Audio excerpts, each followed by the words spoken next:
thanks to everybody who is here attending this Yorkshire and the Humber regionally organised hustings to hear candidates for the leadership of the Green Party.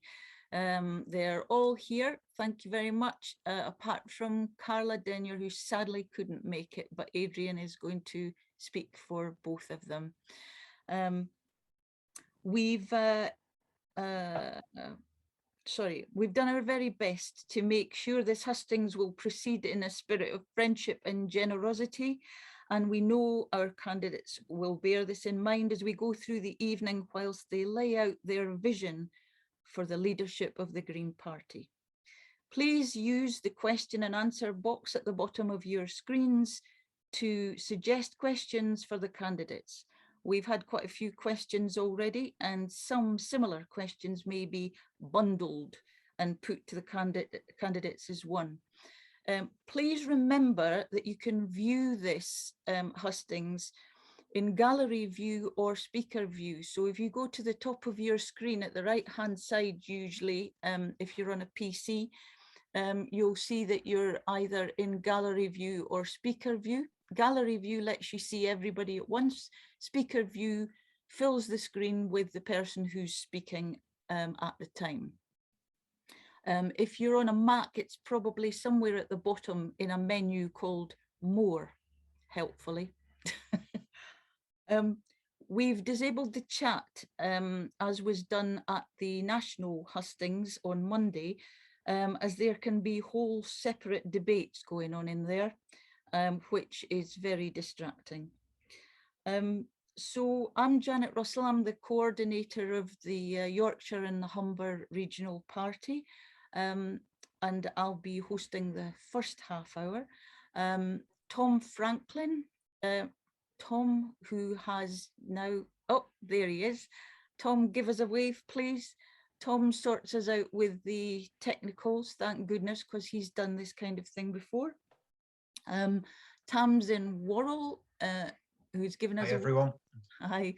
Tamzin will be hosting the question and answer section, backed up by Arnold. Arnold, give us a wave, thank you. By Arnold, who'll be sorting out the questions in the background, which stopped him having his dinner this afternoon, I have to tell you, so that's above and beyond, actually.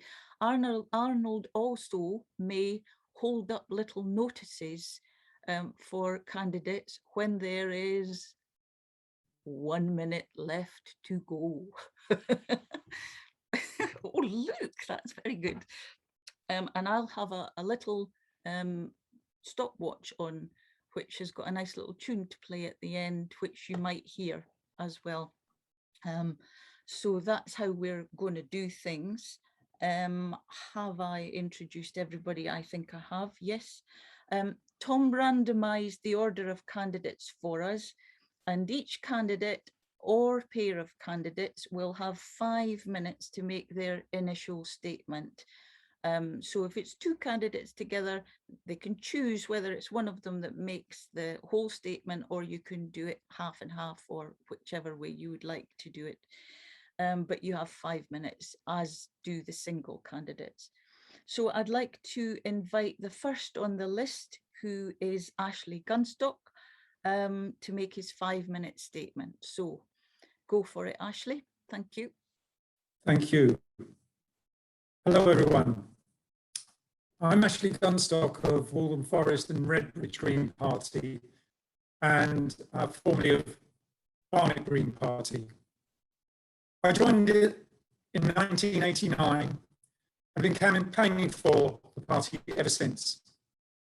I passionately believe in the principles of the party, and so was prepared from day one to be at its service.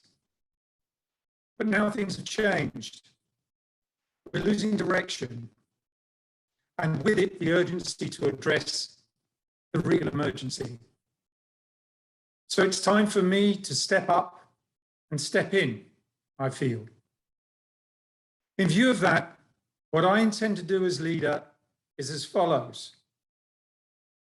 To begin with, we must do all in our power to be rid of our present deeply divisive, damaging, and dangerous Tory government. Otherwise, if the Tories get in for even just one more term, we can virtually never hope of meeting the Independent Panel on Climate Change aim of reducing carbon emissions to 50% by 2030. In order to achieve this, we have no alternative but to enter into progressive political alliances with like-minded members of other parties who also are in favour of proportional representation. For example, I took part in the vote of our local party to ignore the National Party strategy, more of that later, of standing in every constituency. Instead, we decided to stand aside to give a strong Labour candidate the opportunity of unseating the odious Ian Duncan Smith, achieving national media coverage in the process for so doing. As it was, she missed out by only about 1,000 votes, yet would have won had the Lib Dems done the same as us. By the same token, Dominic Raab would have lost his seat in Esher and Walden if Labour hadn't stood. Telephone banking has shown us that Green Party members often vote tactically anyway.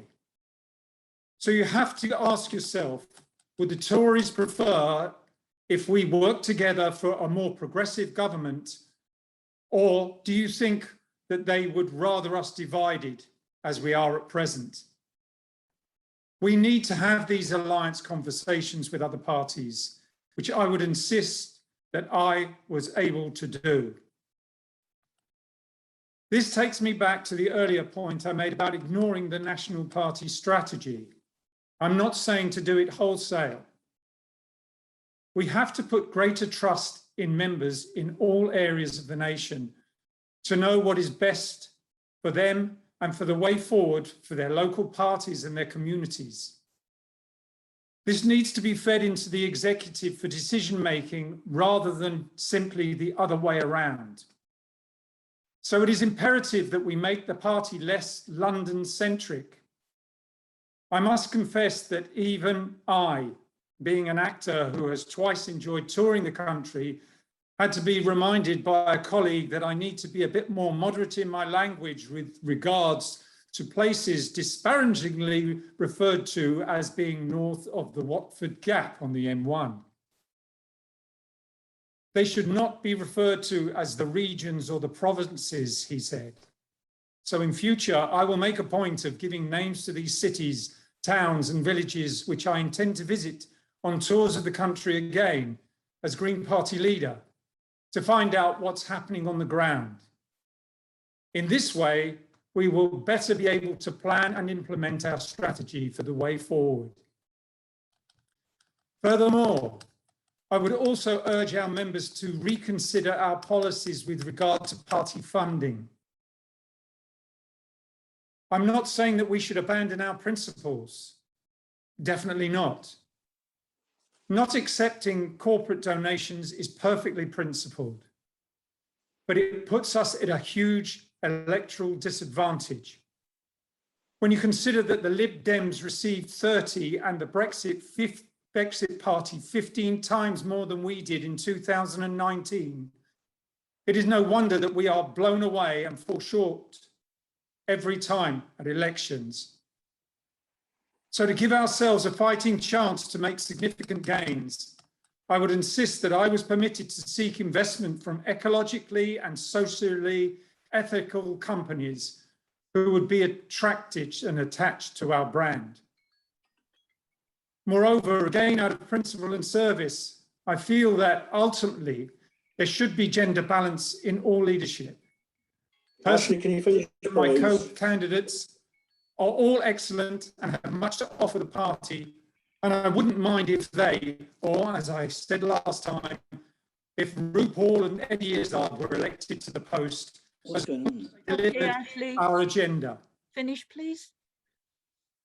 Thank you very much. Seeing our message and alienating the general public by either naively or perhaps even pretentiously insisting that we simply understand and accept, they simply understand the concept of co-leaders. Ashley, I you've think had your that time.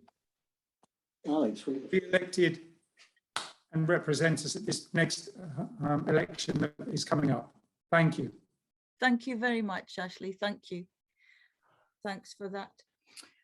Okay, so the next candidates are a co-candidate pair, Tina Louise Rothery and Martin Hemingway. So Tina and Martin, could you give us your 5-minute statement, please? Thanks so much, Janet. Evening, everybody. I want to take a really quick opportunity at the start of this to speak to the members who supported the anti-fracking movement and turned up in such vast numbers throughout the 1,000 days. Oh, have we gone off? I wanted to thank the members who turned up every week on Green Mondays for over 1,000 days of us protesting at the Preston New Road site. You know, when people said, why am I doing this? I'd say it's because of that. Because I watched so many wonderful faces walk up the hill, including yours, Amelia, and support us. And no one will ever understand how that feels when you're weary in a campaign.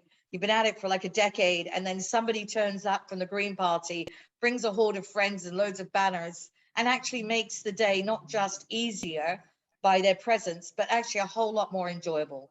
And I got to see Green Party members at their absolute best when they were actually campaigning on an issue and seeing it through to the end, not just dipping in and out, but seeing it through to the end and getting the job done. I know we can do that, and I know our members can do that.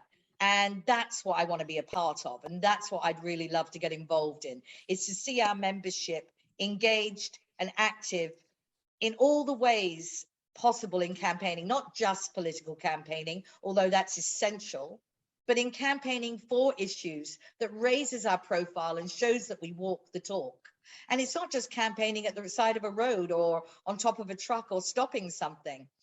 Half of the activists that you never saw in the anti-fracking campaign were the most effective ones, the ones who were writing the letters, doing the research, giving evidence at councils. You know, there's so many roles, and I feel that we are in need of engaging our members and giving them a greater role in the things that we do across the country and not just focused down south. Thank you, Tina. Tina's a campaigner. I've done my bit of campaigning. I've been carried off at Kirby Misberton, held the speaker for Jonathan Bartley when he was carried off at KM8 as well. But what I bring to the partnership, what I bring to the co-leadership is a long depth of electoral experience, of political experience. I've served on almost every role in the local and regional parties, apart of course from treasurer, and I've been candidate on many occasions, 5 general elections, 3 European elections, including as a lead candidate. And I think something like 14 council elections as well. So there's a great depth there.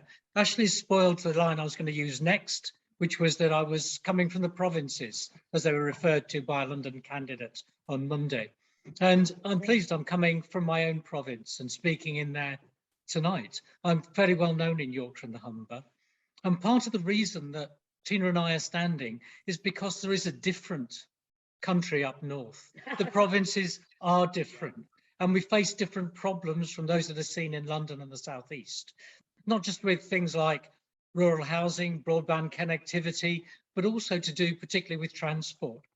There's someone who's used to sort of sliding into Paddington on a Great Western train can't conceive of travelling on a rattly old Pacer diesel train down through the Dearne Valley where the miners' strike began, with that view of that deprivation, that economic deprivation that is still there almost 40 years on. So what we will bring is a different perspective to the party, as well as all that support that we can provide because of the experience that we've got, both general political experience, experience of the party, and campaigning experience. 1 minute. Thank you very much. We're done.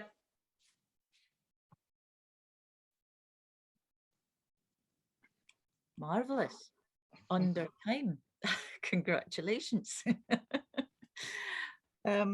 Okay, thank you very much, both Tina and Martin.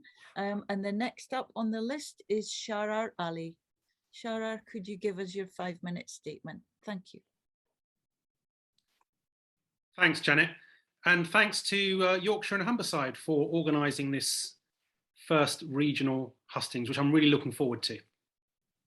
A very good attendance here, there is too.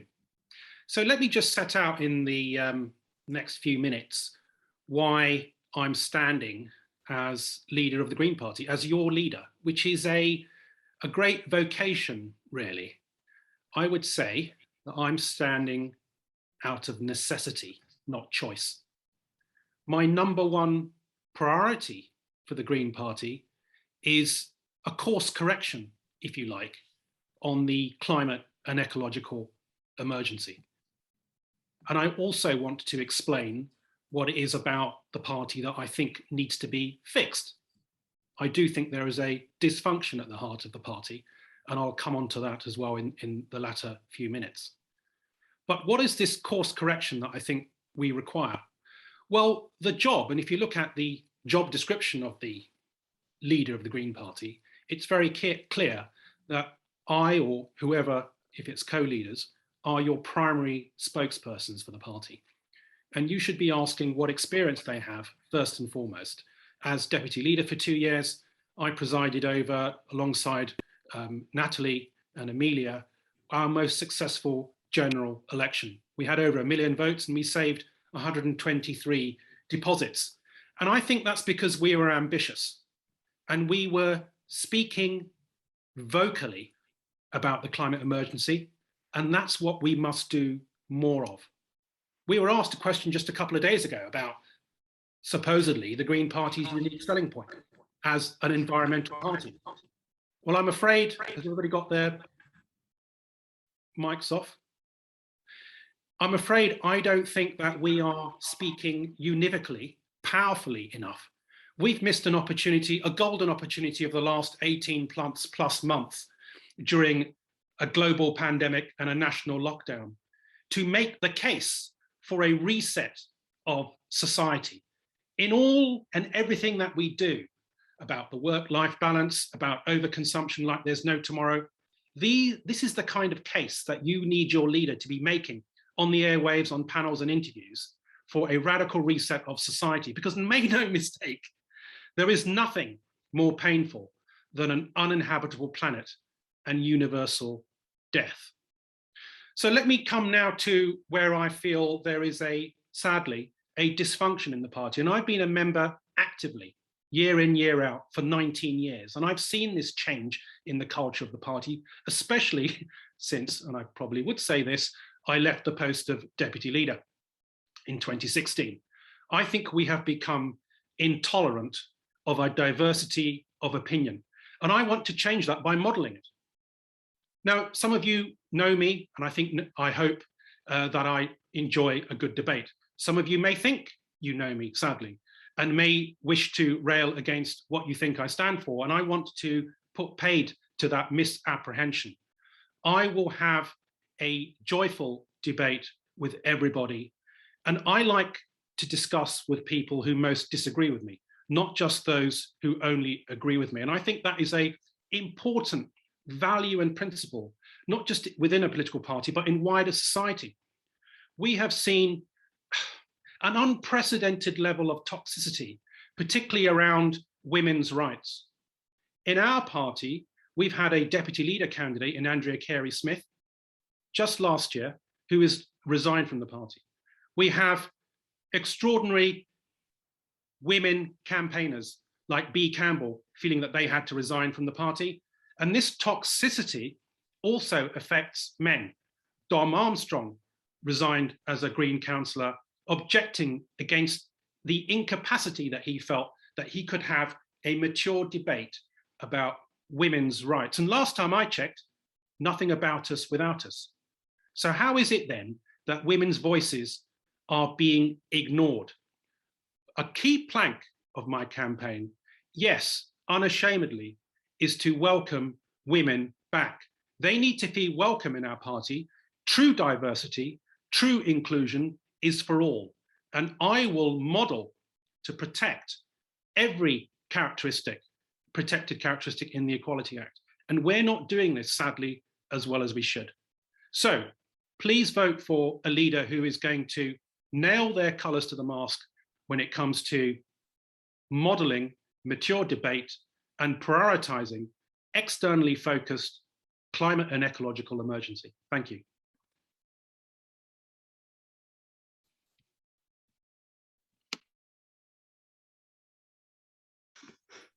You're muted, Janet. You're muted, Janet. I'm not now. Thank you, Sharar. We'll move on to our next two co-candidates, Amelia Womack and Tamzin Omand. Hi, Amelia and Tamzin. Welcome. Can you make your statement, please? Thank you so much for having us today. And it's so great that so many people have turned up. It's been incredible to see the gains that we've had across the country and the wins that we've had in councils in Yorkshire and Humber in recent years. You'll know me as your deputy leader who has travelled up and down the country to help deliver Target to Win and ensure that we're supporting people in local parties and in local campaigns, whether that's at Kirkby Misperton. I think I was with you there, Martin, at one point as well, and Anne, or whether that's the Leeds Bradford Airport, or whether that's working with your councillors in York on issues in the community.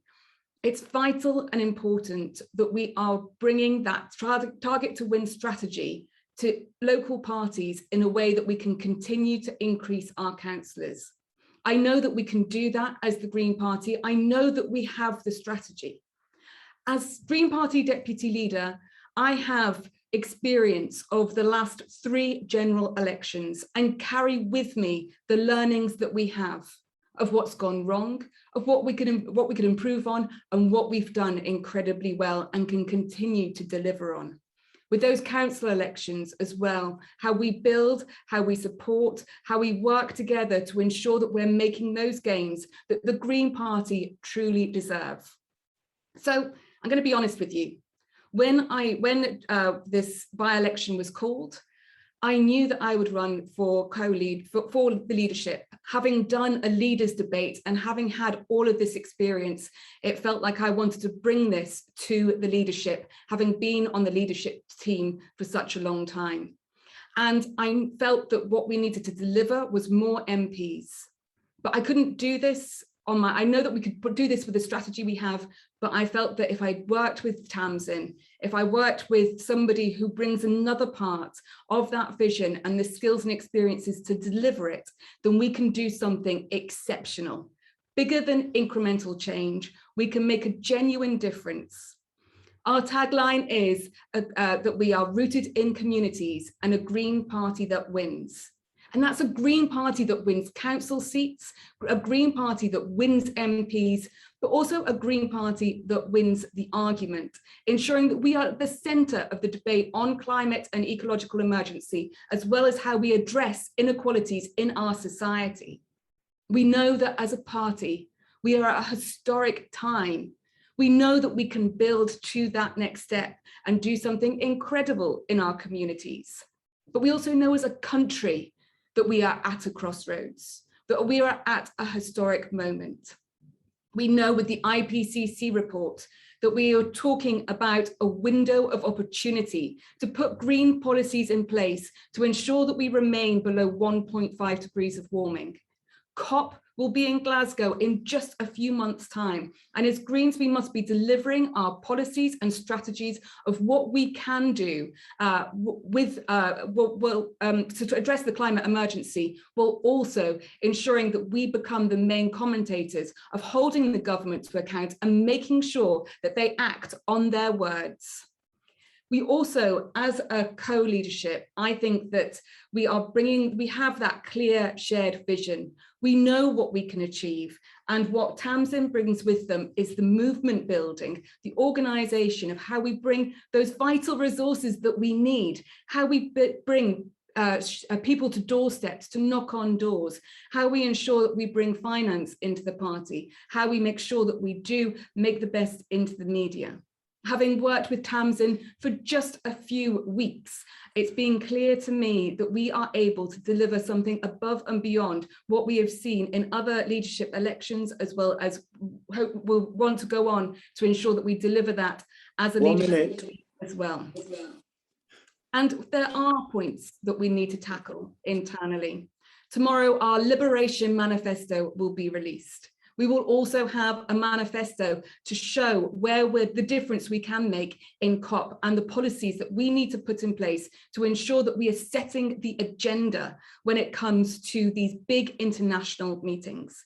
That should be our place in politics. We have gone above and beyond as the Green Party in terms of being so loud and vocal, but now we need to make sure that we cement ourselves in the political scene, ensuring that we are raising up to be the third biggest party, making sure that we secure those big places.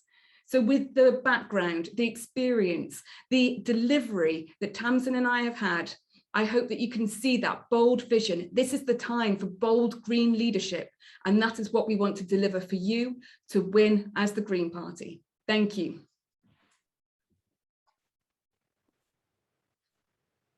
You're muted, Janet. Muted, Janet. I'm not now. Thank you very much, Amelia and Tamzin. So to go on to our final candidate, we've got Adrian Ramsey speaking for himself and Carla Denyer. Adrian, if you could give us your 5-minute statement, thanks. Thank you very much, Janet, and I'm really pleased to be here at the Yorkshire and Humber Hustings. I'm looking forward to a positive discussion with members and a friendly debate with my fellow candidates.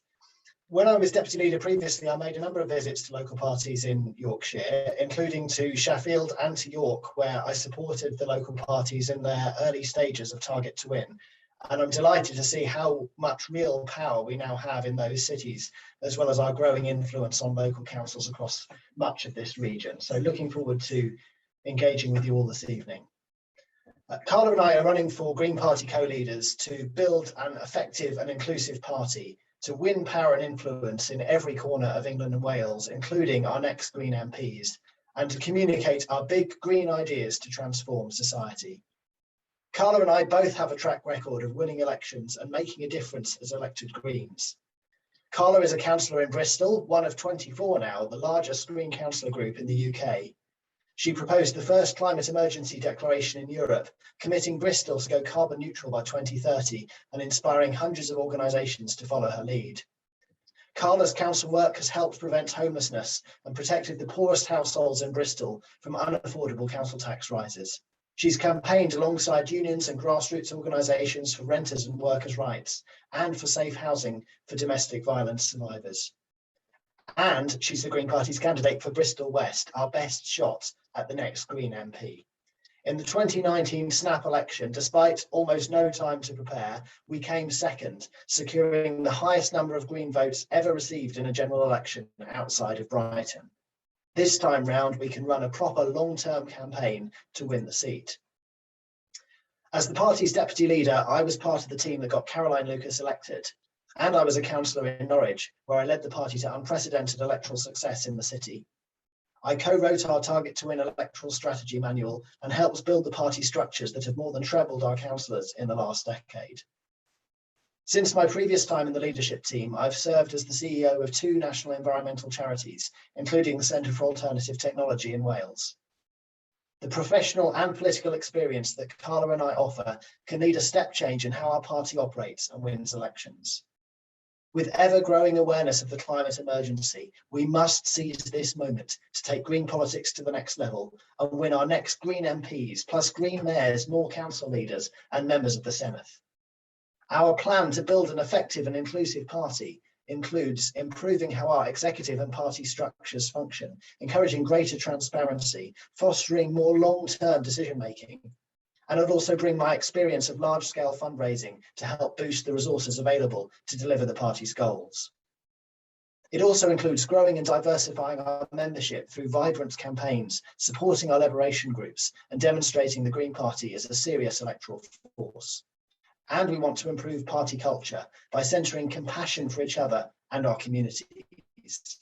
Our goal is a movement free from discrimination, a party that makes the most of everyone's talents, respects lived experience, and stands together. We will lead the party to win power and influence in every corner of England and Wales. That means ambitious targets on getting Greens elected to every level of government and putting in the resources needed to break through. We'll travel across England and Wales to support local parties to win. We know how much leadership visits can boost local party morale and gain media coverage. And it means greater focus on developing the next generation of Green leaders, organisers and MPs through schemes like Campaign School, Young Greens 30 Under 30 and the Greens of Colour's Dacre Fund.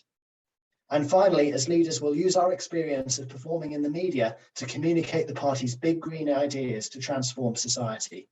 As deputy leader, I represented the party on all the national media outlets, including taking on Andrew Neil and coming out unscathed. We'll champion a fair transition that ends poverty and homelessness and protects the most vulnerable. We'll emphasise the need for ecological restoration and a sustainable, compassionate food system. We'll make the case for a real green recovery through policies like a universal basic income and a Green New Deal. And we'll expose the yawning gap between promises and action on the climate emergency.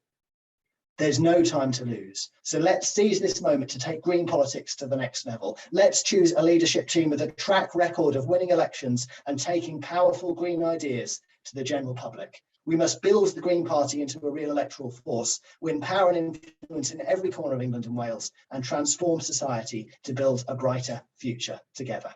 Thank you. Thank you very much, Adrian. That was great. Thanks to all the candidates for those great statements, loads of good vision there. I think now, if you want to take a couple of minutes to get a quick drink or dash off to the loo, we're not even going to be 5 minutes, but we're going to just have a little hiatus while we change over, because the next bit is the Q&A session, and Tamzin Worrell's going to chair that for us. And Arnold has been gathering all the questions together, and there have been 25 questions I can see in the Q&A. Did you get them all, Arnold? I got them all. We're not going to be able to ask them all. Yeah. So just a quick 2 minutes then, everybody, and we'll change over. We might run a little bit over at the end, maybe five minutes or so, just so that we can get extra time. I hope that people can bear with that, just so that we can get closer to an hour in the Q&A session. So just get yourselves comfortable and we'll change over.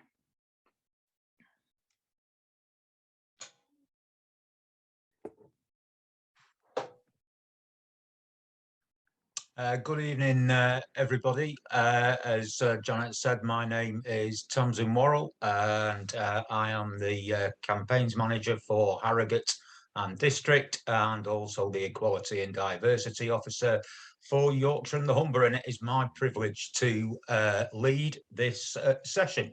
Just by way of very quick explanation, my colleague Arnold will ask the questions, and I will direct them to the candidates in turn, and we will be just following on from the order that the candidates did their initial presentations with. So the first question will go to Tina and Martin, and then to Sharar, and so on. The candidates will have 2 minutes to answer the questions, and Arnold will also keep time. So without any further ado, Arnold's telling me to shut up. I don't blame him. Let's listen to the candidates rather than to me. Arnold, first question, please. Thank you very much. A brief introduction. I'm Arnold from the Yorkshire and Humber region. I'm the local groups development officer, or one of them. I'm also PPC for Selby and Ainsty, and I'm also a former Harrogate councillor. And for those of you that are so young, I was elected in 1991. Okay, right. So moving on to the first question, and we've had an awful lot of them, so bear with me. First question is, how will the candidates reach out to the voters who don't normally vote Green and build on the success of a large number of our new councillors who won their seats from Conservatives? And how would you persuade them to vote for the Green Party and to make sacrifices necessary to try and ensure a stable climate? And that question, please, to Tina and Martin. We on, yeah. Sorry, it's rather a long question. What we've done, obviously, is we made gains at the last election. Fairly big gains, but average across the regions, it's 10 per region. We need to be pushing for much more than that. And that's probably the most very important part of it. Now, the question was focused upon how do we A, attract, and then B, keep the people who are voting Green for the first time. And it's a matter of the consistency of our messaging, ensuring that we're saying those things all the time that are those that are fitted, those that are appropriate for the actions that we need to be taking. If I heard the question correctly, it was about ensuring that people would also be prepared to make sacrifices, because we are going to have to ask people to make sacrifices. Things are going to have to change. Either it's going to have to be through increased taxes to reduce the potential for those who are exploiting and over-exploiting the opportunities that they've got, or it's asking people to give up cars, to give up their mobility, to give up their freedom to fly. And it's very important that we temper that message by ensuring that it's known why we're asking people to make those sacrifices, and making sure that we know that it's a shared experience, that together we are making these sacrifices, making these changes, but also that it's important that we keep electing Greens to carry out and carry on taking that message forward. Thank you. And that question to Sharar, please.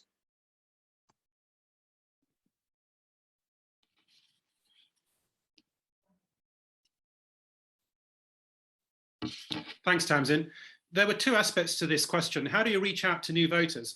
Well, I have already identified one core stream, 52% of the population, many of whom I think that we are alienating with our messaging and our hostility towards women. There is another group of voters who I think we should be reaching out to, Labour voters, ex-Labour or ex-Corbyn supporters who are not racist. They are lifelong anti-racists, and they also need to find a home in our party. We are lacking confidence, I think, in reaching out to the full spectrum and diversity of the population. Part of the question also correctly identified the fact that we've been taking council seats in Tory strongholds. As deputy leader, I had to give a pitch to the Association of yes, thank you, Association of Green Councillors about how do we reach out to Tory strongholds. Ultimately, it's because our basic values are very egalitarian and human-centered. We can appeal to everybody in society. We also need to be appealing in greater forcefulness to ethnic minority voters who are in short supply at all levels in our party. How do we get people to make sacrifices? Well, I would rather think of our policies as win-win.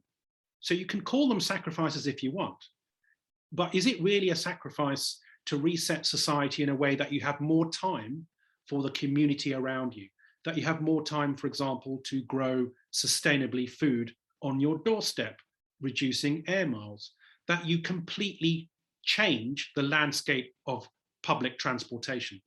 You've got a very poor infrastructure here, whether it's Pennines, M62, and we need to move towards active travel in this part of the country too. Thank you, Sharar. And that question, please, to Amelia and Tamzin. Hello all, and thank you so much for having us, Yorkshire and Humber. It's the first time you've heard my voice, so just to say hey. Yes, how are we going to win? I mean, we already are winning up and down the country, and it is so exciting to see the fruition of Target to Win. It's a brilliant strategy. We need to get people out onto the streets, targeting those seats where we can win, and then we'll keep seeing the incremental change that we've seen. The context being as it is means that it is inevitable that we are going to keep seeing green victories up and down the country. That's how it's going to work, because of that base that Amelia over the past 7 years has been building alongside all of you. So we need more people on the street. We need those boots on the ground. We need people having conversations about green policies, because part of this is a communication issue. People don't know us. They don't know what we stand for other than the environment. They don't know our social justice policies. They don't know our visionary policies around the Green New Deal.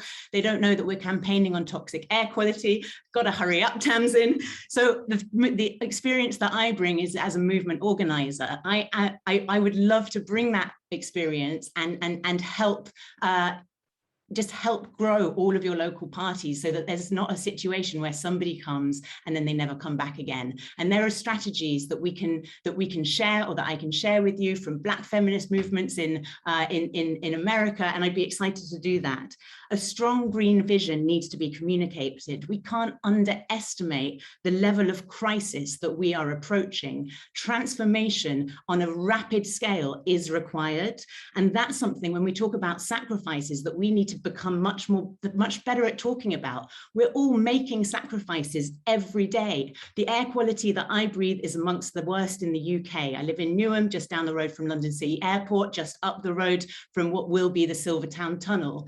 This air quality is literally killing people, but that's a choice. It's a political choice that is made by those in power. And as we start to join the dots of these issues, we'll find that there are communities who have been deserted by Labour. There are young people who are hungry for a party that they can be part of, that can actually enact the sort of progressive changes that is required.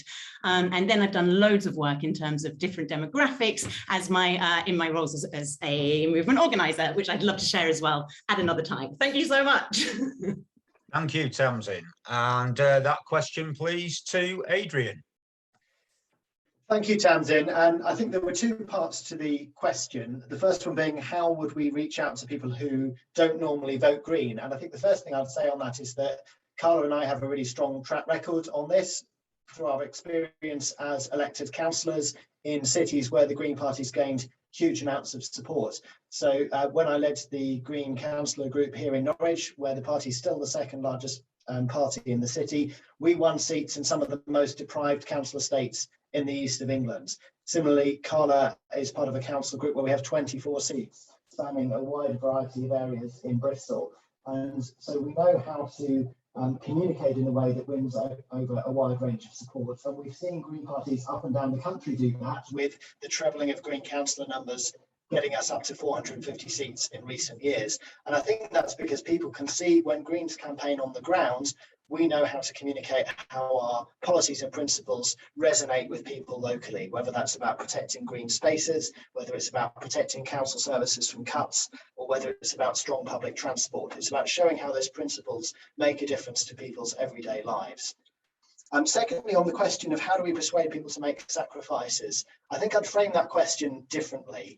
We need to bring about major changes in society, and that will involve changes to how people live. And with it, there are huge opportunities to create a much better world, to address some of the issues other candidates have been talking about around air quality, around the opportunity to have much stronger local communities. And so I think if we talk about some of our key policies in those terms, it will resonate with people. There's the opportunity to create much warmer, well-insulated homes with clean, renewable energy if we put the investment in. We need to make sure we've got a fair transition where we're investing in the jobs for the future through a Green New Deal, and where we're supporting farmers to transition away from intensive, environmentally damaging forms of farming to agroecology and farming that relies less on meat and dairy products. So with supporting people with a fair transition, these changes are ones that can make a better society. Thank you for that, Adrian. And that question now to Ashley, please.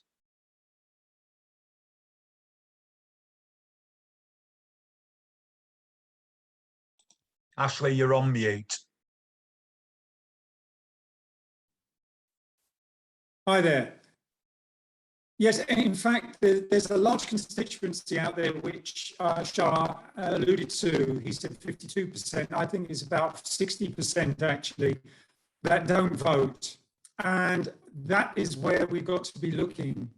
We've got to be looking at the reasons why people don't vote and find out whether or not they would be prepared to listen to us. And we've also got to look further than just on the left and people who have been Corbynites and now don't have Corbyn as their leader. I find that in some cases, I've actually spoken with people who have ended up voting for me, who have been Conservatives with a small c, whose thoughts and ideas are very, very close to mine. And one guy actually, when I spoke to him, said, it looks like you and I are not a million miles apart. And that is the whole point. You've got to tap into where you find the similarities and not immediately find a difference without actually speaking to somebody and listening to what they've got to say, because you will be very, very surprised at the kind of people who can and do vote for us. And the other thing is again, I don't see as people having to make sacrifices. People are already making sacrifices and people are prepared to make sacrifices. What they actually need is some idea of the influence of governments doing something to help them continue to make those sacrifices and show some example of how they can actually drive the agenda and help people in order so that they don't have to make so many of those sacrifices in a coordinated and integrated society whereby our transport, our health, our food, everything that we do is integrated and accounted for within the ecology of our environment. Thank you. Thank you for that, Ashley. And could we have the next question, please, Arnold? Yes, just wanted to say that there's been loads of questions and I have been trying to collate those with similar subjects. So if you don't recognize the questions, it's because yours has been combined with somebody else's. I'm trying not to leave anybody out. Okay, so the second question is, this region has the largest wood pellet fired power station in the world. Far from being carbon neutral, as EU and UN directives dictate, it is actually adding more carbon into the atmosphere than coal. If you become leader, will you lead us in campaigning in the time for COP26 to correct this misclassification? Thank you, Arnold. And that question, please, to Sharar.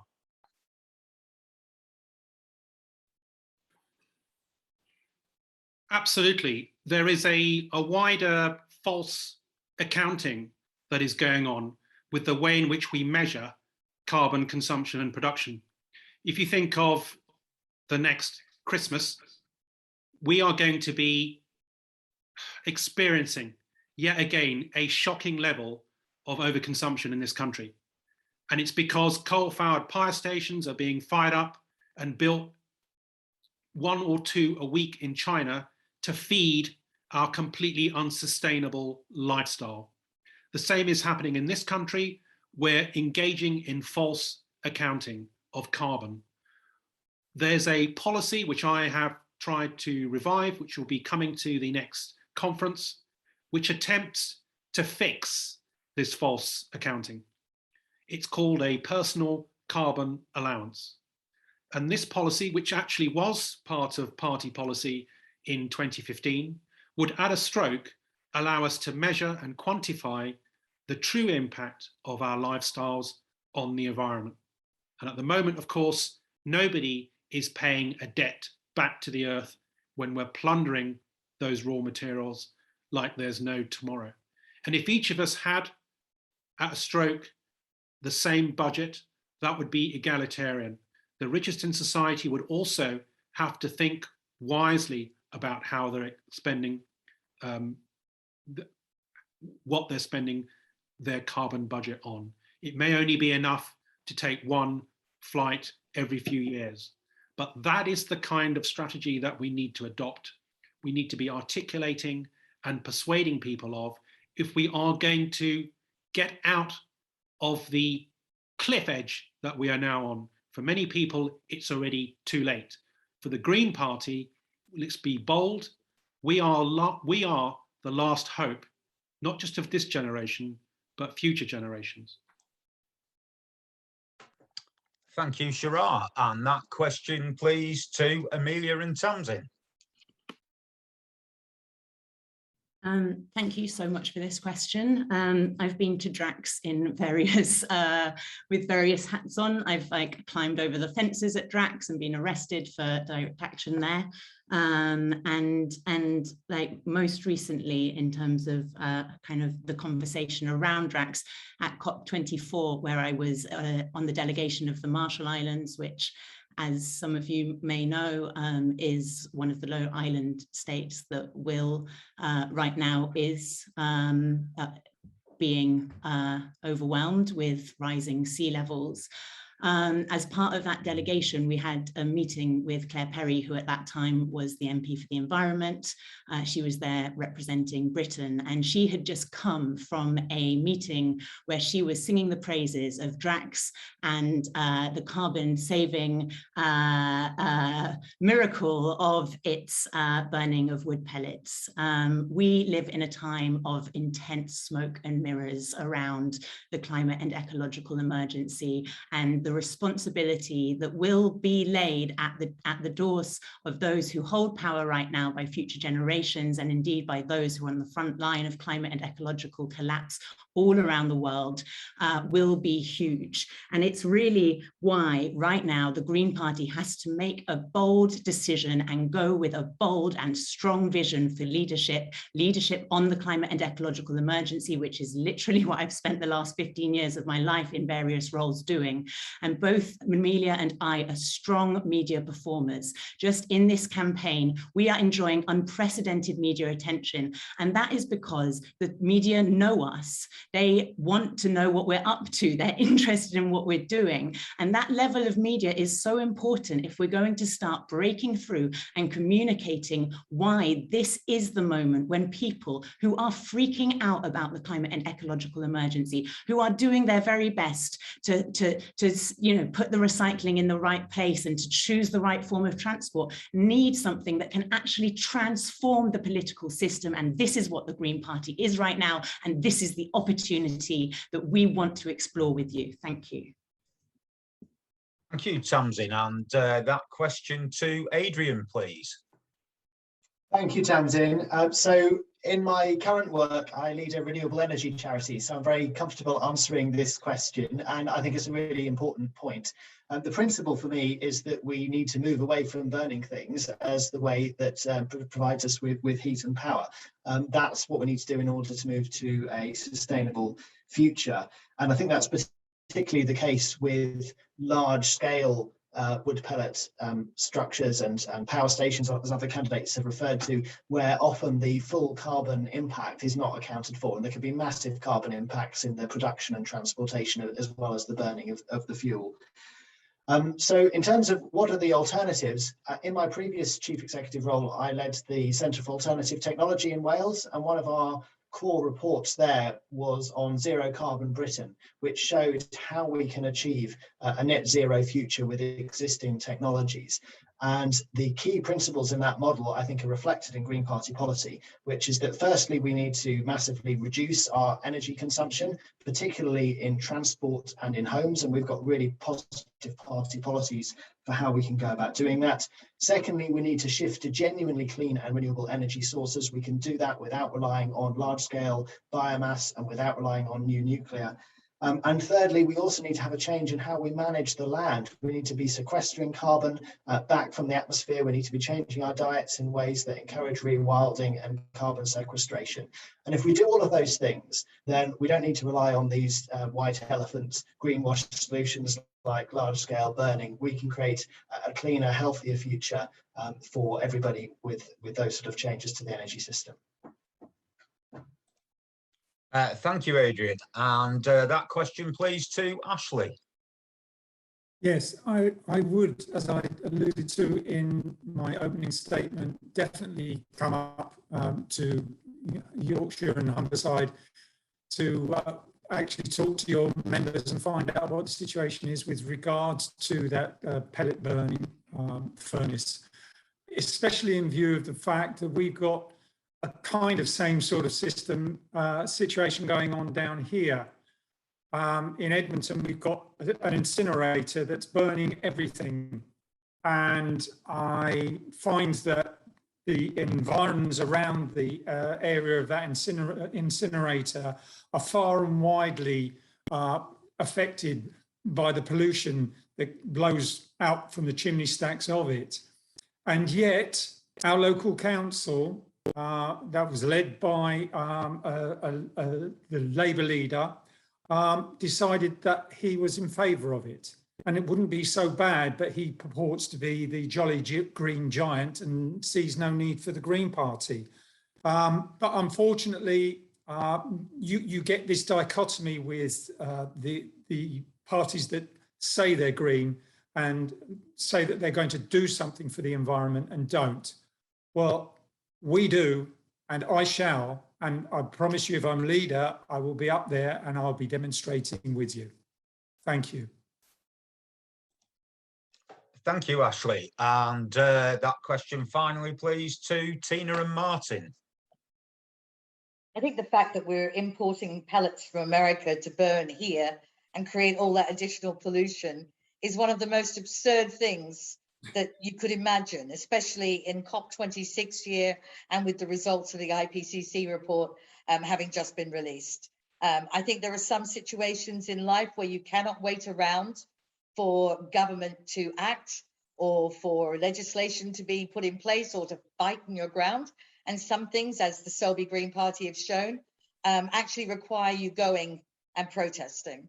I wish that this site would have half the support for the protest that we had in fracking, and I would seek to get that for them.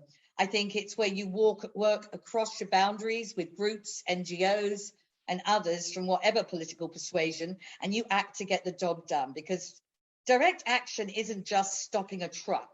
It isn't just stopping a delivery. It's interfering with the supply chain. It's interfering with what they need to survive, and what they need to survive is faith and money and support from our government. And we need to interfere with that in all the ways possible, because we cannot allow it to happen. We just can't. Thank you, Tina. And Arnold, could we have the next question, please? Thank you very much, Tamzin. Right, the next question. The trans issue has been taking up a considerable amount of Green Party time and energy, including motions on the topic to nearly every recent conference. How will you ensure that the issue does not become dominant whilst promoting party policy on the issue? Thank you, Arnold. And that question first, please, to Amelia and Tamzin. I think this is really important that we address this. This is not a time to be burying our heads in the sand. This is why Tamzin and I have released our Liberation Manifesto, to ensure that we're moving on from this argument that has really lost the vision that we have as a Green Party. The trans people that I speak to want to get on with the job of working towards achieving social and environmental justice and economic justice. There's a climate emergency, and we all have the same vision of what we can achieve when we work together. Part of our manifesto is making sure that we do listen to and represent diverse voices, including trans voices, but also that we have a program of learning. That means that we are showcasing and platforming the lived experiences of diverse people. So often the understanding of an issue is because we haven't experienced it and we don't understand what people's lives look like. And part of this program will be making sure that there are tools so we know the best way to be talking to people online and making sure that we can lift this conversation up. because we must lift it up. We mustn't be talking about the kind of dog whistle politics that we've fallen into. We must be talking about better investment into domestic violence support services, rape crisis centres, making sure that we are challenging many of the inequalities in women's prisons as a fundamental thing that does not work in our society. These are big issues that, as a philosophy of the Green Party, we need to work to tackle. And with that point of ensuring that we are creating a welcoming party, we want to roll out our learning programs and education programs to local parties through conference to make sure that we are making our local parties an inclusive and welcoming place for everybody. Thank you, Amelia. And that question, please, to Adrian. Thank you. So I think there's two parts to this question again. One is, how do we unite together in a broader sense? And one is to ensure that we're very clear in support of the party's position on trans rights, which Carla and I clearly are. So how do we unite together? I think we know what unites us as a party. We've got a broad manifesto. We need to take this opportunity of coming out of COVID to promote a green recovery, to promote a more compassionate society where we stand together for each other, for human rights, where we respect lived experience, and where we work to build a better society. And for us, as co-leader candidates, for Carla and I, that has to include putting our principles on equal rights and inclusion as a central part of our principles. That's always been the case for the Green Party. We have a proud history of supporting equal rights and inclusion, from feminism to LGBTIQA+ rights. And social justice and human rights are fundamental principles of green politics that I've always supported. I've been honoured to speak at Pride marches in Norwich several times, for example. And trans rights are fundamental to our principles on inclusion in society and in the party. So the principle for me is that people have the right to live according to their gender identity, and that is enshrined in the Equality Act. The fact that we have such a challenging culture war in society deeply troubles me, and clearly the party's not immune from that. So we will stand up for the rights of trans people and indeed all marginalised groups.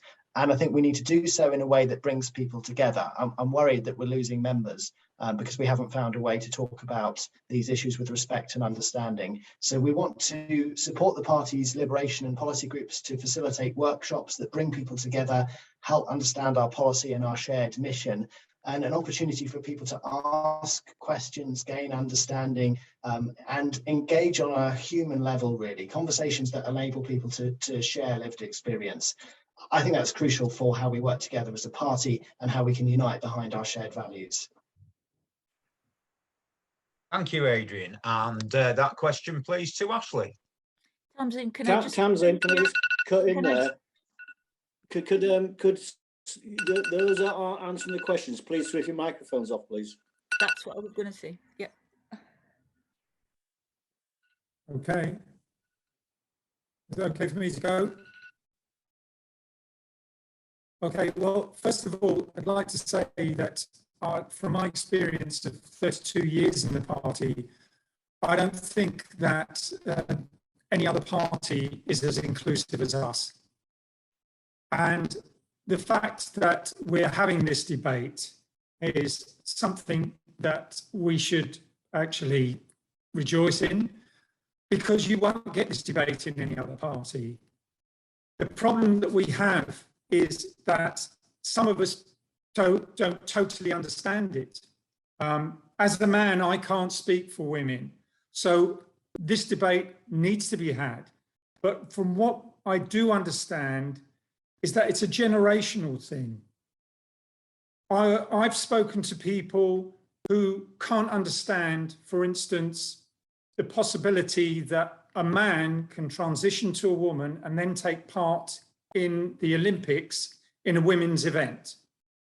And yet I speak to younger people who totally get it. So I think what's happening is that we're putting something out there that needs to be aired and will in time take place.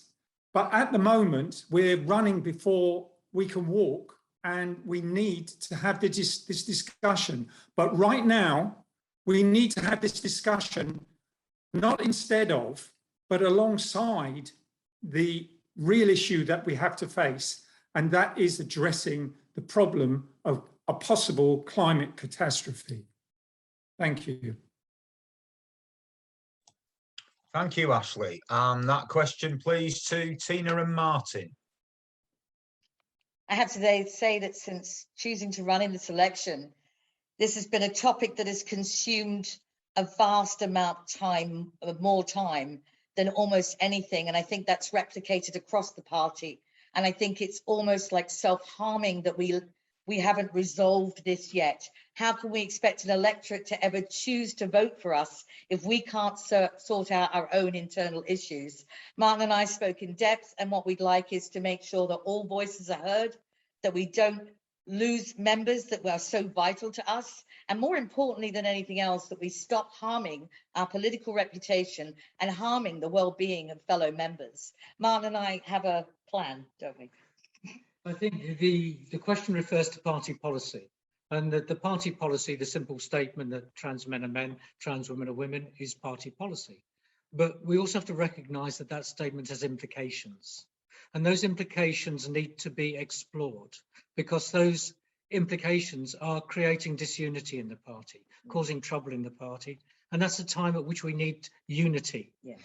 And what we need perhaps is to make use of the citizens' assembly model, a members' assembly, one chosen completely at random, no particular representation for any particular group, but then for them to be able to consider the arguments on both sides and to refine our policies, to explore those implications, and if necessary, to propose changes to the policies, because what we cannot go on with any longer is a group of people, women, being driven out of the party by a debate that has become extreme and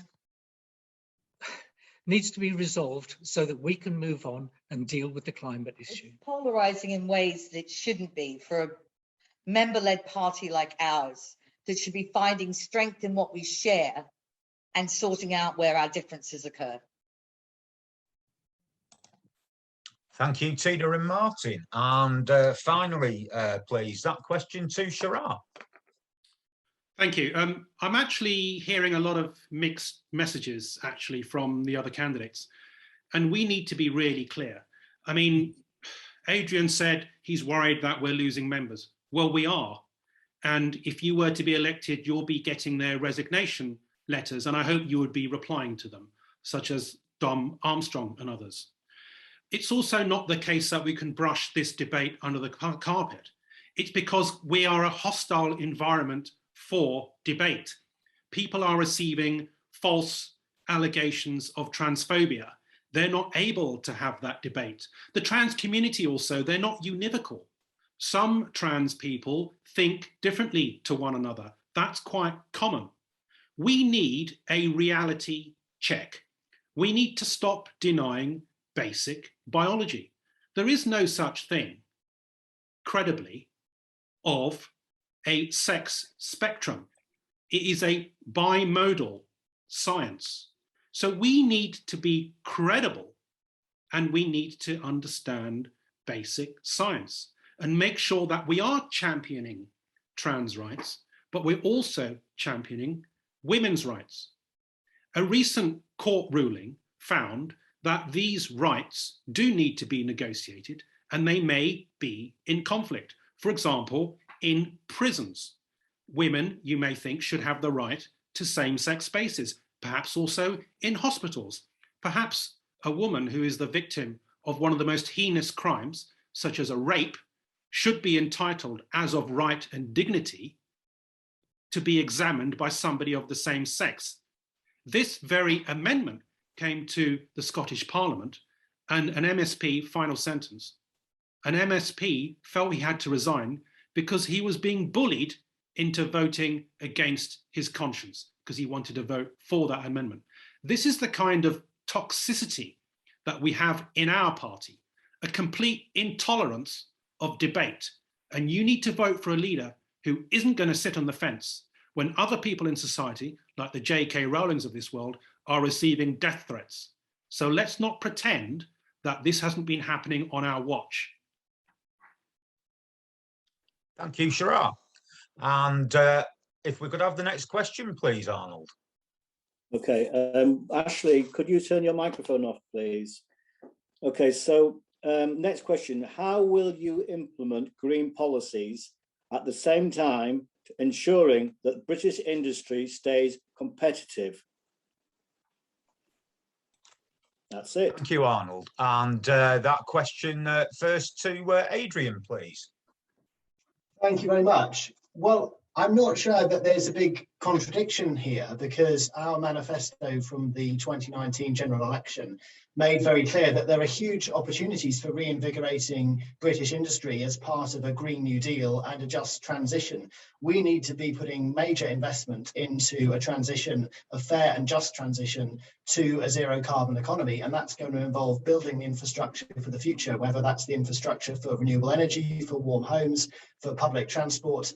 All of these things provide huge opportunities for British industry, and we need to be powering them in green and sustainable ways. Also, at the moment, a huge amount of our carbon emissions are hidden because they are incorporated in consumer goods that are imported from other parts of the world. And through our policies to properly do full carbon accounting and relocalize the economy, there are opportunities for jobs and manufacturing in the UK. So I think we're really clear as a party that as part of our Green New Deal, there's the opportunity to create perhaps as many as 1 million climate jobs in everything from renewable energy to warming homes, public transport, relocalizing and greening our food systems. All of these things provide huge opportunities for us, and we can be creating well-paid, clean, reliable jobs for the future that I think are an opportunity economically, as well as an opportunity for creating a green and just transition. So I think that's how we need to present a distinctive green economic policy to the public. Thank you, Adrian. And that question, please, to Ashley.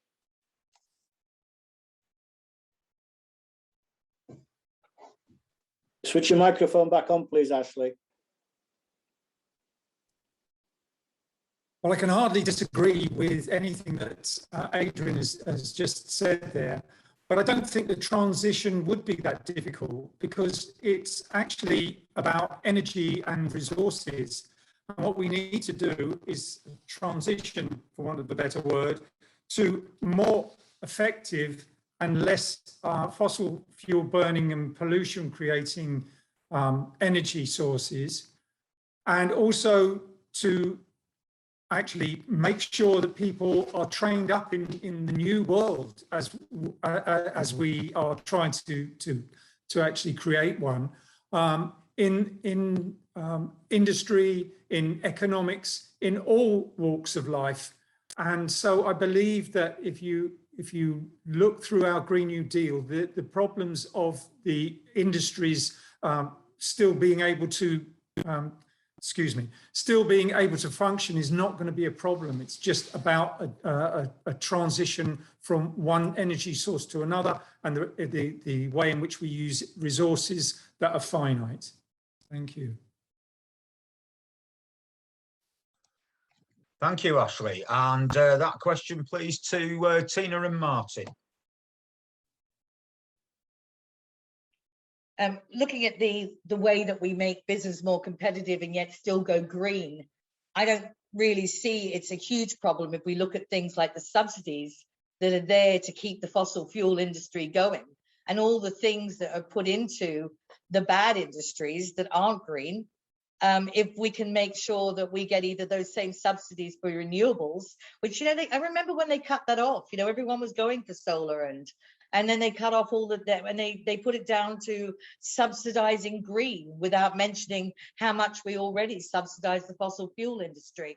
I watched Gina Dowding, our MEP here in the Northwest, do an incredible job of putting together the Green New Deal for this part of the country when she was working as an MEP, and seeing the scope for possibility for, growth.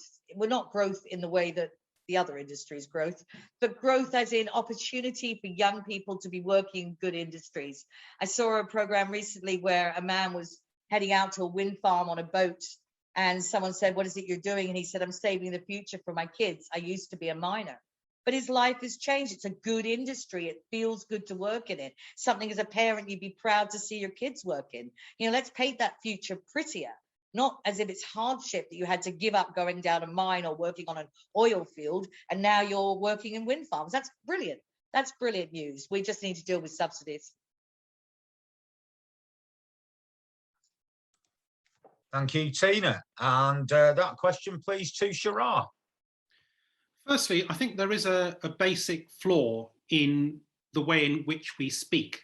The language around competitiveness and the economy is something that needs to be changed. For after all, we talk about system change. Well, system change will have to completely fix that broken economy. It's not the economy stupid, it's the stupid economy that's at fault. When I asked a group of students at a conference I was addressing just a few days ago, what's important in life? What's valuable? What's really valuable? The answers came back, and it was heartening to hear. A beautiful sunset, drinkable water, breathable air. And in what sense does our wretched economy actually quantify the value of those things? We don't. I mean, economists call them externalities, which aren't properly factored in to our business as usual approach.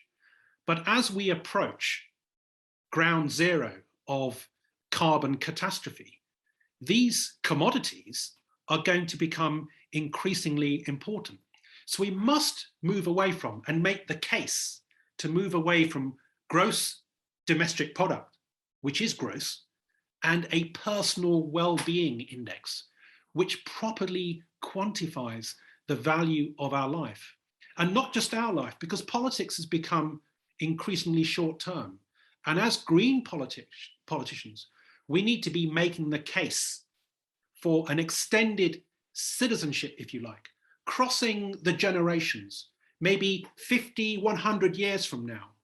We should be arguing, for example, for future parliamentarians who are actually wearing the hat of future generations when they're making their policy initiatives, which of course won't brook any suggestion of nuclear power, but will, final sentence, properly factor in the consequences of our actions for all those people yet unnamed who are going to inherit this earth today. Thank you, Sharar. And finally, that question to Amelia and Tamzin, please. Hey,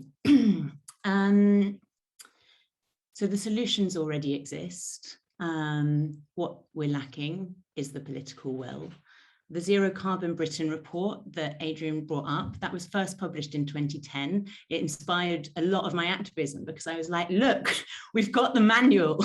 Like, all we need is the politicians to listen. We'll take this to them and they can just follow what's in the report. And then we'll live in the clean, green future that we're all like, that we know from the science, from where we are right now, in terms of the climate and ecological emergency that we know we need to be at. Unfortunately, there are huge vested interests at the top levels of government, at the top levels of the media, at the top levels of big business. And also we live in a system that has been built on the foundations of an extractive and exploitative economy of capitalism, of this free market capitalism that has ransacked our planet and said that anything goes as long as there's a profit at the end of it. So what we need isn't, I mean, the solutions is definitely what we need, and we've heard that from all of the panel, but actually what gets those solutions up the political agenda is movements of people demanding change. And that's the impact that, let's say, Extinction Rebellion had. I was part of Extinction Rebellion when there were 20 of us organizing that first day in October in 2018. That became a wave, a huge wave. And from that, we saw the political strategy through, which I was involved in developing, of seeing the UK Parliament declare a climate emergency. Now we need the green wave to make sure that they actually enact the policies that would show that we were rising to the climate and ecological emergency. I will just finish to say that I'm a climate organizer. I am a valuable member of the Green Party. And because of the kind of rhetoric which we have heard from the platform today, I stepped back from the Green Party about 4 years ago. I put a huge barrier up between me and the Green Party because I didn't believe that it was safe for me to be here. I didn't feel like that there was a place for me. And even speaking, like, following that discussion that briefly happened, which I don't believe should be a matter of debate, the value of my life and the capacity for me to identify and to be the person that I know I am without it being a matter of political debate. Thank you, Tamzin. That concludes the questions that we had to ask. I believe. Are there any other questions that we can have time to fit? Plenty more. Okay, Arnold. 10 minutes. Yeah, please read another question out. One more. Right, the next question. Should we make this the last one, please? It's a question. Do the candidates have an appetite for one more question? We're now at 4 minutes to 9, so it'll take a little bit longer. Happy to go with the panel on this. And sorry. There are a lot of questions. I could pick 2 really quick ones and quick answers, but here we go. Let's just try this. How would you persuade young people to join the party? If we could start again from the beginning. So that question to Ashley, please.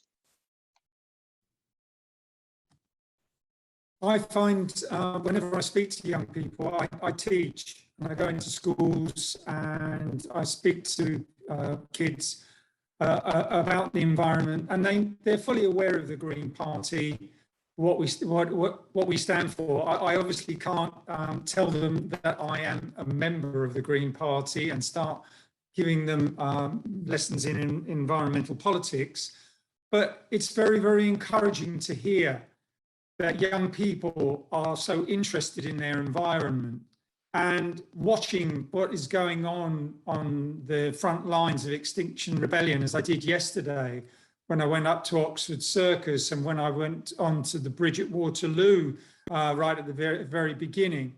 There's a lot of young people out there, and it is their world. And one of my heroes is Greta Thunberg, and the fact that there are young people like her supporting her and pushing forward the agenda means, for me as an oldie, that there's hope for this world. And I just hope that it continues. So I think that we will see growth in our membership very, very soon. And it will be a lot of young people who are going to join us. Thank you. Thank you, Ashley. That question, please, to Tina and Martin. Did you do it? We sort of had this question partly before. I do understand the young people. I started being politically active when I was 16. I took part in election campaigning. I took part in protests, in marches. I didn't join a political party until I was 27 because that wasn't what was important to me. So it's a matter of recognising, if we want them working with the Green Party, is that we are working on the things that are interesting to them. We might not expect them to join at this stage. They might join in the future. But it's that matter of working on the things that are important to young people, that they are the ones there are older people out on the street as well. There are a lot of young people out on the street in London. My son's generally out on these things and has done quite a lot of the exile ones, but they're not going to be joining the Green Party probably until they're older. But what we need to do is to create a Green Party that they will want to join. A Green Party that is active on the issues that are important to young people. And also maybe it's about us supporting them. You know, we're the youth strikers are, we should be. You know, it shouldn't be all about what can we get from you, but how about what can the Green Party do for youth and take ourselves out there and put ourselves out for them? They're not going to be wanting to be in the meetings, listening to the minutes being read over of the last meeting. They're going to want to see a bit of activity. Thank you, Tina and Martin. On that question to Sharar, please. So I have considerable experience ongoing in addressing, speaking to and listening to young people, whether speaking at universities or in schools. Many of us, I'm sure, as candidates will have gone into schools and done hustings. And it's no surprise to us, I think, that Greens poll particularly well in those school hustings. I went into a classroom just before the pandemic in Tower Hamlets, and it was a girls' school, and they were remarkably attuned to the climate crisis. Many of them had gone on strike, converging on Westminster, and it's really horrendous, actually, the contempt with which our current parliamentarians, it was Theresa May was recounted at the time, who was actually asking them to go back to school, as if they weren't doing something truly honourable and inspiring. So that generation, the ones that are inheriting an incredibly denuded planet, are well aware, Greta Thunberg's generation, of course, they're well aware of the impending catastrophe. And what I would give to have that youth in Parliament today. And I think it's a real shame, actually, in terms of the Green Party's priorities. I'm probably in a minority in terms of campaigning around the second referendum. I felt as though we should have redirected a lot of that energy within the party and outside towards the climate emergency. I also speak regularly. BME hasn't really been touched on much, but I'm part of an environmental leadership program when I speak to youth and help facilitate programs for environmental leadership amongst BME youth. So I do think there is a lot of work and outreach that we can do within the Green Party, within your own patch. I think you can see how inspiring Majid has been when he was mayor of Sheffield. So there is a great deal more to be done. And finally, I do think it's important that we think hard about the complexion of our leadership team. If you've got nothing else to judge us on, if beyond our ideas, then do also have a think about the credibility that we are presenting to the wider public and how we can improve outreach in that way. Thank you, Sharar. And that question now, please, to Amelia and Tamzin. We attract young people to the party because simply we have the best policies for young people. Because young people have been part of the decision-making process of bringing evidence-based policy to conference. As deputy leader, I've worked to communicate that. During the Green Surge, we saw around 24% of new joiners being under the age of 30, showing that there was an appetite for the Green Party and for our position on climate and ecological justice, as well as addressing inequality. We need to be making sure that at this point that no austerity agenda is put in place by this government. It feels inevitable right now. And we know that in the last austerity budget and the austerity budgets from the government for the last 10 years, that it's directly harmed young people and limited their chances and opportunities compared to generations before. Tamzin and I are part of a younger generation. Admittedly, I wouldn't say we're young anymore, but we're part of a generation that had tuition fees, a generation that worked 0-hour contracts, a generation that didn't have the same rights and benefits of generations before. And we need to be making sure that we speak up from our experiences and the fact that government policies have failed us. Also failed us because we did read about climate change in our textbooks and expect that people would have taken it seriously before we got to this age. And we are part of a movement that is a global movement of younger people, typically younger women like AOC and Jacinda, the government in Finland, that are coming forward and speaking up for everybody, but also representing these experiences of a generation that was failed by austerity, a generation that was failed because we didn't address the climate emergency. And we are here as part of that movement to say the Green Party can be bold, the Green Party can be radical, the Green Party can win because we've got the best policies to attract people and deliver the change we so vitally need. The change we so vitally needed, in fact, 20 years ago when we were young, but the second best time would be to deliver it right now. Thank you, Amelia. And finally, that question to Adrian, please. So I was 16 when I joined the Green Party back in the late 90s, and I share a lot of what Amelia just said in terms of the motivations that caused me to join then, and how much I wish that the green policies had been implemented at scale much sooner. When I joined the party, there was no such thing as the Young Greens. We had very few young members. I was often the only person under 25 at party conference, and I played a key role in creating and then helping the Young Greens grow over the following 15 years. And we've seen massive growth of the Young Greens. And I think particularly during the green surge that occurred in the run-up to 2015, there's a massive growth in green membership, including of Young Greens. And that was at a time when there are similarities in the political landscape to what we have now, a Labour Party that had lost its way, that was no longer such a strong voice for social justice. And now, of course, we have young people not only looking for an alternative, but we see climate justice so much higher up the political agenda, and the Greens often second in the polls when 16 to 24-year-olds are asked how they'd vote at a general election. So whether it's the Green New Deal, whether it's climate justice, or whether it's the principle of compassion in politics that Carla and I want to promote, I think we have lots to say that appeals to young people. Compassion when it comes to inclusion, when it comes to global justice, when it comes to the natural environment and to animal rights. We have distinctive policies and values that I think appeal to young people, and we need to promote that distinctive green vision. And I think seeing how much support there is for the Green Party, particularly amongst younger generations, we should not be shy in our ambitions for the party over this decade, particularly having seen the Scottish Greens go into government in the last week. I want to see that happening across the UK by the end of this decade, and we need to be pushing to maximise and harness that support that the Green Party is seeing from young people, and I believe potentially across the age spectrum.